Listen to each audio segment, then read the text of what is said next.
Salut la team, j'espère que vous allez bien. Aujourd'hui on se retrouve pour une nouvelle vidéo dans la série astuces sur votre MetaQuest ou Oculus Quest. Et dans cette vidéo on va découvrir les choses à ne pas faire pour éviter d'endommager son casque MetaQuest trop rapidement.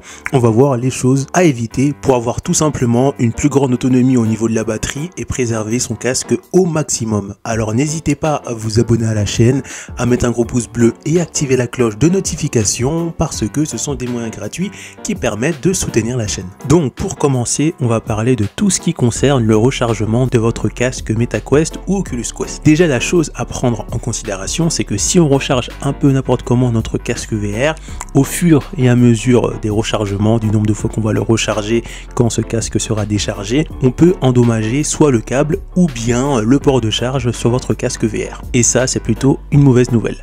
La chose qu'il faut savoir, c'est qu'avec quelques conseils, ça peut vous permettre d'éviter cela ou bien de le faire arriver mais vraiment sur le tard. Le premier conseil que je peux vous donner, c'est de recharger votre casque VR à partir de 20%. Quand vous êtes à 20%, vous le rechargez, ou à 15%, mais je conseillerais de le faire à 20%. Vous allez le recharger jusqu'à 80-85%, mais je recommanderais de le recharger jusqu'à 80%. Donc vous le rechargez à partir de 20% et vous arrêtez de le charger à partir de 80%. Cela va vous permettre de conserver une bonne autonomie au niveau de votre batterie dans le temps, si vous faites cette méthode-là. Une chose très importante aussi, et ça va être le deuxième conseil, évitez de laisser votre casque chargé trop longtemps. Par exemple, si vous décidez de le charger à 100% et que le casque est à 100% mais que vous oubliez de le laisser charger, même si on sait qu'on a une protection pour que la charge s'arrête une fois que c'est à 100%, évitez de laisser le câble de chargement branché sur votre MetaQuest si le casque VR est déjà chargé à 100% ou bien si c'est déjà chargé à 80% et que vous voulez appliquer la première astuce que je vous ai dit précédemment, parce que ça peut y jouer,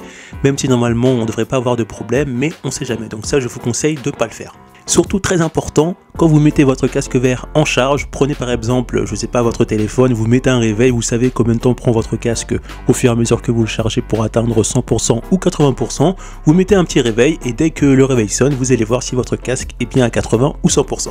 Ça permet d'éviter les problèmes plus tard. Également, pour les personnes qui disposent d'une batterie externe comme moi qui permet d'augmenter l'autonomie de leur casque MetaQuest, ce qu'il faut savoir, c'est qu'il ne faut pas prendre n'importe quelle batterie externe. Donc moi, ma batterie externe est intégrée à ma sangle, donc c'est la sangle Bobo M2 Pro.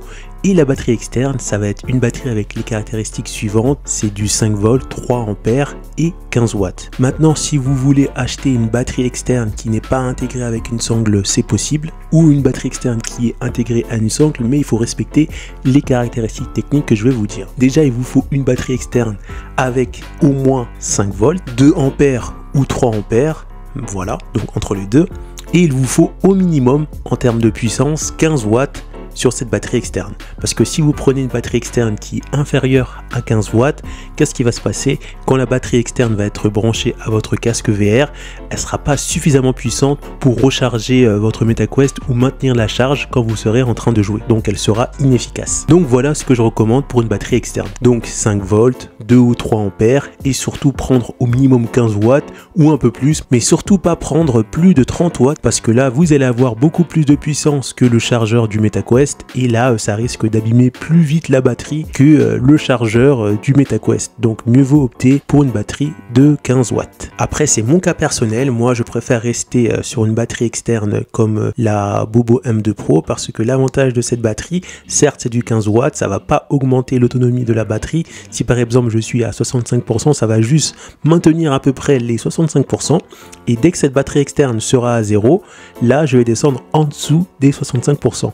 L'avantage de cette batterie et de la puissance de cette batterie 15 watts, c'est que ça va juste maintenir le niveau de batterie, alors que si on prend 30 watts ou plus 30 watts, même en jouant, ça va vous permettre de recharger entièrement votre casque, par exemple de passer de 65 à 100% en jouant, mais le défaut c'est que ça va abîmer plus vite votre batterie, alors que si vous prenez une batterie externe qui va venir juste maintenir votre batterie, ça va abîmer moins vite la batterie de votre casque VR que si vous prenez une batterie externe qui va venir recharger votre casque en jouant. Autre point important, lorsque vous naviguez sur internet, sur sur votre MetaQuest, déjà essayez d'aller sur des sites qui sont sûrs, sécurisés, et surtout faites attention à ce que vous téléchargez. Il se peut que vous tombez parfois sur des téléchargements de vidéos ou d'autres APK directement sur le navigateur de votre casque VR qui apportent des virus ou autres problèmes qui vont endommager votre casque à la longue. Donc faites vraiment très attention à ça. Dernier point, après ça va concerner les APK, les jeux piratés et les personnes qui veulent installer de nouveaux environnements dans leur casque MetaQuest pour le Meta Home ou Oculus Home.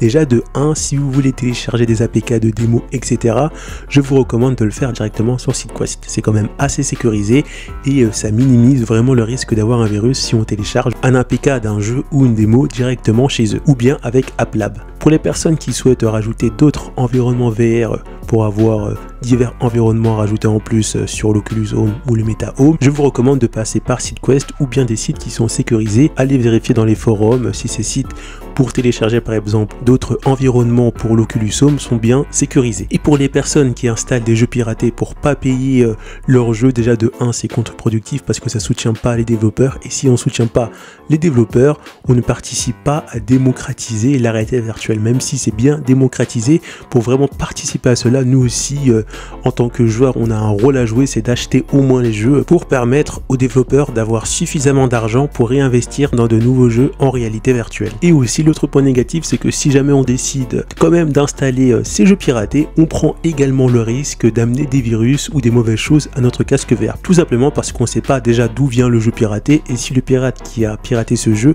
a pas rajouté des malwares, des virus pour récupérer des informations sur notre casque ou bien nous espionner quoi. Donc voilà, on arrive à la fin de cette vidéo, donc j'espère que cette vidéo t'a plu. Si ça t'a plu, n'hésite pas à t'abonner à la chaîne, à mettre un gros pouce bleu, et bien sûr on se retrouve pour une prochaine vidéo. A plus la team. Pour retrouver d'autres astuces sur votre Oculus Quest 2, cliquez sur les parts du numérique, après vous êtes abonné bien sûr. Rendez-vous dans la playlist, et là cliquez sur la playlist Astuces Oculus Quest 2. Donc là pour l'instant on retrouve que 4 astuces, mais je mettrai cette playlist à jour au fur et à mesure. A plus la team.